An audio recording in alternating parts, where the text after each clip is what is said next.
Hello नमस्कार दोस्तों, स्वागत है आप सभी का एडवांस स्टडी शाला पर। तो दोस्तों, कैसे हैं आप सभी?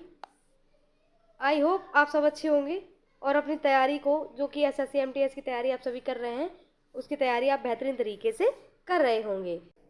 तो चलिए, रोज की तरह मैं फिर से हाजिर हूँ आपके लिए एक नई वीडियो के साथ, जिसमें मैं आप सभी को पता होगा कि मैं एसएससी एमटीएस के लिए जो जीएस की तैयारी है वो मैं आपको यहाँ पे कवर करवा रही हूँ, और उसके जो मोस्ट इम्पॉर्टेंट क्वेश्चंस हैं वो मैं आपके साथ यहाँ पे शेयर करती हूँ। और ये क्लास मेरी यहाँ पे डेली अपलोड होती है, जिससे कि आप सभी को पता है कि आपका मई में एग्ज़ाम होने वाला है। तो आपको इस वीडियो से, मैं पक्का तो नहीं बोलती, लेकिन इस वीडियो से आपको बहुत ज़्यादा हेल्प वहाँ पे मिलने वाली है। तो वीडियो को पूरा देखिएगा और देखिएगा कि किस टाइप के क्वेश्चन मैं यहाँ पे आपको कवर करवा रही हूँ। तो चलिए, देर न करते हुए शुरू करते हैं अपनी क्लास को। और क्लास अच्छी लगे तो आप सभी से एक ही रिक्वेस्ट रहती है कि एक लाइक करके अपने दोस्तों के साथ इसको शेयर करें और इस चैनल को सब्सक्राइब कर लें, जिससे कि आपको आने वाले हर वीडियो की नोटिफिकेशन सबसे पहले पहुंच जाएगी। तो चलिए, देर न करते हुए आज के अपने क्वेश्चंस को हम स्टार्ट कर लेते हैं। तो पहला क्वेश्चन है फ्रेंड्स हमारा यहाँ पे कि हरिसेन किसका दरबारी कवि था। जो हरिसेन था ये किसका दरबारी कवि था जिसने इलाहाबाद प्रशस्ति लेख की रचना की। आपसे क्वेश्चन ऐसे भी पूछ सकता है फ्रेंड्स कि इलाहाबाद प्रशस्ति की रचना किसने की। ऐसे क्वेश्चन आपसे घुमा के पूछ लेगा। आपको याद रखना है कि इलाहाबाद प्रशस्ति की रचना किसने की, तो वो थे हरिसेन। कौन थे? हरिसेन। और हरिसेन जो दरबारी कवि थे वो थे समुद्रगुप्त के। किसके? समुद्रगुप्त जो कि गुप्त वंश का बहुत ही महान शासक था। आगे दूसरा क्वेश्चन देख लेते हैं हम। दूसरा क्वेश्चन हमारा कि परम भागवत की उपाधि धारण करने वाला प्रथम गुप्त शासक कौन सा था। ऐसा कौन सा गुप्त शासक था जिसने परम भागवत की उपाधि धारण की हुई थी, तो वो था समुद्रगुप्त। कौन सा था? समुद्रगुप्त वह शासक था जिसने परम भागवत की उपाधि धारण की थी। तीसरा क्वेश्चन है हमारा कि समुद्रगुप्त का उत्तराधिकारी कौन था। समुद्रगुप्त के मरने के पास उसका उत्तराधिकारी कौन था, तो वो था चंद्रगुप्त द्वितीय। कौन था? चंद्रगुप्त द्वितीय। आगे देखते हैं फ्रेंड्स, अगला और चौथा क्वेश्चन है हमारा कि चीनी यात्री फाहियान किसके शासनकाल में भारत आया था। आप सभी को पता होगा, अगर आपने हिस्ट्री उठा के देखी होगी, तो बहुत से ऐसे विदेशी यात्री थे जो कि भारत में घूमने या किसी काम से आए हुए थे। तो एक उनमें से था चीनी यात्री फाहियान। कौन सा था? फाहियान। तो ये आया था समुद्रगुप्त के शासनकाल में। समुद्रगुप्त के शासनकाल में फाहियान जो है वो भारत आया था। पांचवा क्वेश्चन देख लेंगे अपना। पांचवा क्वेश्चन है कि विक्रमादित्य की उपाधि धारण करने वाला शासक कौन था। ऐसा कौन सा शासक था जिसने विक्रमादित्य की उपाधि धारण की हुई थी, तो वो था हमारा चंद्रगुप्त द्वितीय।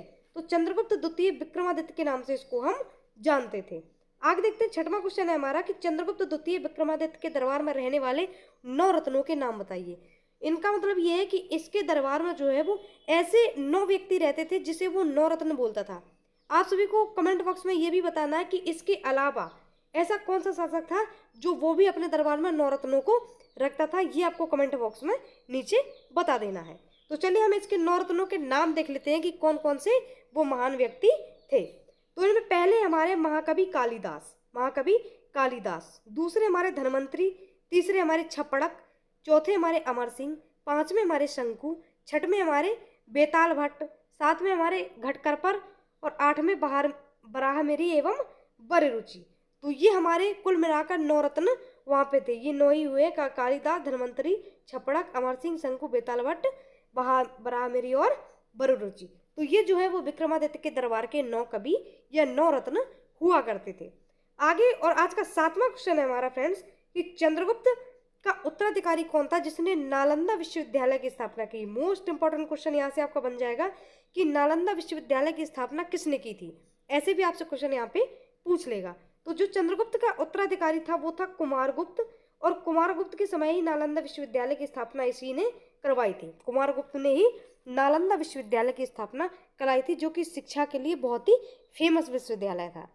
आगे देखते हैं फ्रेंड्स, अगला और 8वां क्वेश्चन है हमारा कि सुदर्शन झील का पुनर्निर्माण किसने करवाया।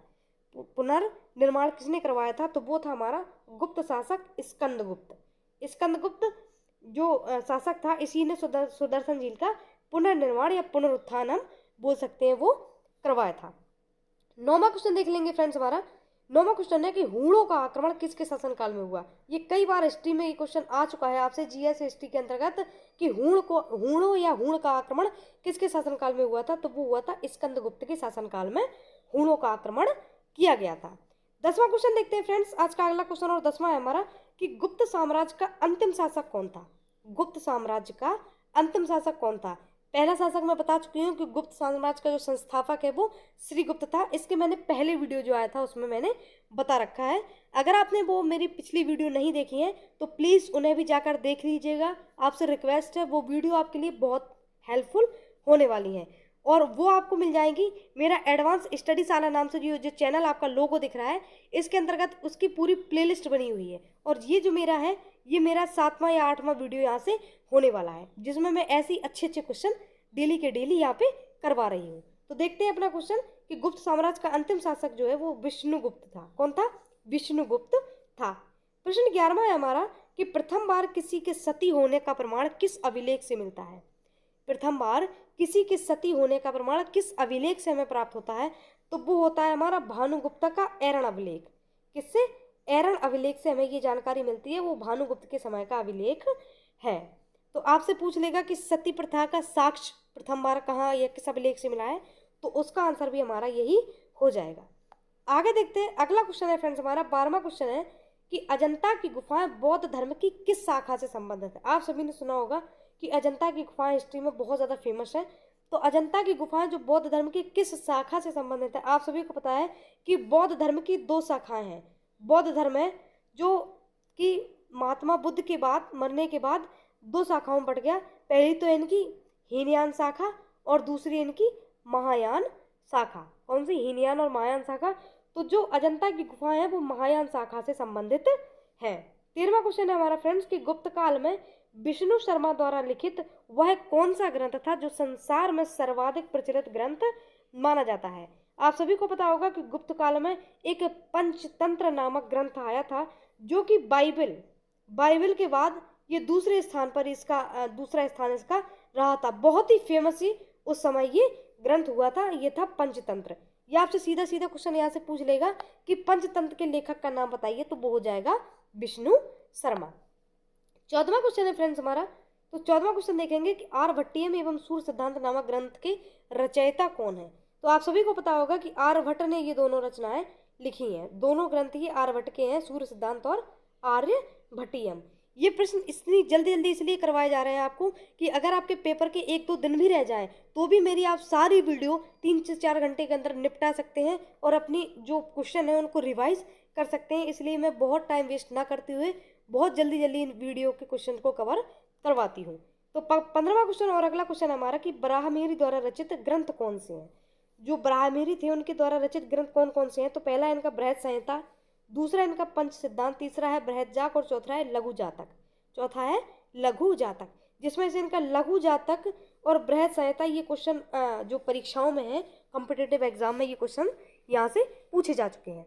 आगे देखते हैं, अगला क्वेश्चन है फ्रेंड्स हमारा कि सांस्कृतिक उपलब्धियों के कारण, 16वां क्वेश्चन है, सांस्कृतिक उपलब्धियों के कारण गुप्त काल को क्या कहा जाता है। तो इसे कहा जाता है भारतीय इतिहास का स्वर्ण युग। भारतीय इतिहास का स्वर्ण युग कहा जाता है गुप्त काल को। आपसे सीधे सीधे क्वेश्चन यहाँ से ऐसे ही पूछ लेगा कि भारतीय इतिहास का स्वर्ण युग किसे कहा जाता है, तो वो भी हमारा गुप्त काल आंसर उसका हो जाएगा। 7वां क्वेश्चन है हमारा कि पुष्यभूति वंश के संस्थापक कौन है, तो वो है हमारे पुष्यभूति। कौन है? पुष्यभूति। 18वां क्वेश्चन है फ्रेंड्स हमारा कि पुष्यभूति वंश का प्रथम शासक कौन था जिसने महाराजा धीराज की उपाधि धारण की थी। एक पुष्यभूति वंश में भी एक अच्छा शासक हुआ है जो कि ये प्रभाकर वर्धन। कौन सा है? प्रभाकर वर्धन। इसी ने महाराजा धीराज की उपाधि धारण की थी। आज का 19वां क्वेश्चन है फ्रेंड्स हमारा कि हर्षवर्धन किसका उत्तराधिकारी था, तो हर्षवर्धन भी प्रभाकर वर्धन का उत्तराधिकारी था। हर्षवर्धन प्रभाकर वर्धन का उत्तराधिकारी था। आगे देखते हैं क्वेश्चन। तो अगला और 20वां क्वेश्चन है फ्रेंड्स हमारा कि चीनी यात्री ह्वेनसांग किसके शासनकाल में भारत आया था। अभी आपने फायान पढ़ा था, चीनी यात्री फायान पढ़ा था आपने, अब आप यहाँ पे ह्वेनसांग पढ़ेंगे, तो वो आया था हर्षवर्धन के शासनकाल में। हर्षवर्धन के शासनकाल में चीनी यात्री ह्वेनसांग भारत में आया था। अगला क्वेश्चन 21वां क्वेश्चन है हमारा कि ह्वेनसांग को क्या क्या कहा गया है। मतलब ह्वेनसांग को बहुत सी उपाधियों या बहुत से नामों से यहाँ पे इतिहास में दर्शाया गया है, तो वो हम देख लेंगे। इसको पहला कहा गया है इसको यात्रियों में राजकुमार, दूसरा कहा गया है नीति का पंडित, तीसरा इसे कहा गया वर्तमान शाक्य मुनि। तो ये इसके हम बोल सकते हैं इसके उपनाम यहाँ पे भारत में आने के बाद इसे बोला गया है। आज का 22वां क्वेश्चन है फ्रेंड्स हमारा कि हर्ष के दरबारी कवि कौन थे जिन्होंने हर्षचरित एवं कादम्बरी की रचना की। तो हर्ष के दरबार में जो दरबारी कवि थे वो थे बाणभट्ट। तो बाणभट्ट की रचनाएं हर्षचरित और कादम्बरी। तो ये हमारा बाणभट्ट हो गया। अगला और 23वां क्वेश्चन है हमारा कि प्रिय दर्शका रत्नावली तथा नागानंद नामक नाटकों के रचयिता कौन थे? तो वो थे हमारे हर्षवर्धन। कौन थे? हर्षवर्धन। इन तीनों नाटकों को जो है हर्षवर्धन ने लिखा हुआ था। आगे देखते हैं फ्रेंड्स, 2 क्वेश्चन हमारे और बचे हुए। तो इनमें 24वां क्वेश्चन है हमारा कि हर्षवर्धन के समय सूती वस्त्रों के निर्माण के लिए कौन सा नगर प्रसिद्ध था? यहाँ पे नगर लिखना भूल गई हूँ मैं। कौन सा नगर प्रसिद्ध था? तो वो था मथुरा। मथुरा नगरी बहुत ही ज़्यादा फेमस थी हर्षवर्धन के समय में सूती वस्त्र के निर्माण के लिए। आज का 25वां और लास्टवां क्वेश्चन है फ्रेंड्स हमारा कि किसको भारत का अंतिम हिंदू सम्राट बोला गया है? वह कौन सा शासक था जिसे भारत का अंतिम हिंदू सम्राट कहा गया है? तो वो हर्षवर्धन को ही बोला गया है। किसे बोला गया है? हर्षवर्धन को बोला गया है। तो फ्रेंड्स मेरी ये कोशिश है कि मैं आपको जीएस की तैयारी बहुत अच्छे से कवर करवा दूं, क्योंकि मैं आप अपने इस चैनल पे जीएस की कंप्लीट तैयारी यहाँ पे करवा रही हूँ। और वीडियो अगर आपको अच्छी लग रही है तो आपसे एक ही रिक्वेस्ट है, प्लीज़ वीडियो को लाइक करके शेयर और सब्सक्राइब जरूर कर लें, जिससे कि आपको मेरी नोटिफिकेशन जल्द से जल्द मिलती रहे। और आप जो इतना सपोर्ट कर रहे हैं उसके लिए आपका बहुत बहुत शुक्रिया। तो thank you so much. Thanks for watching.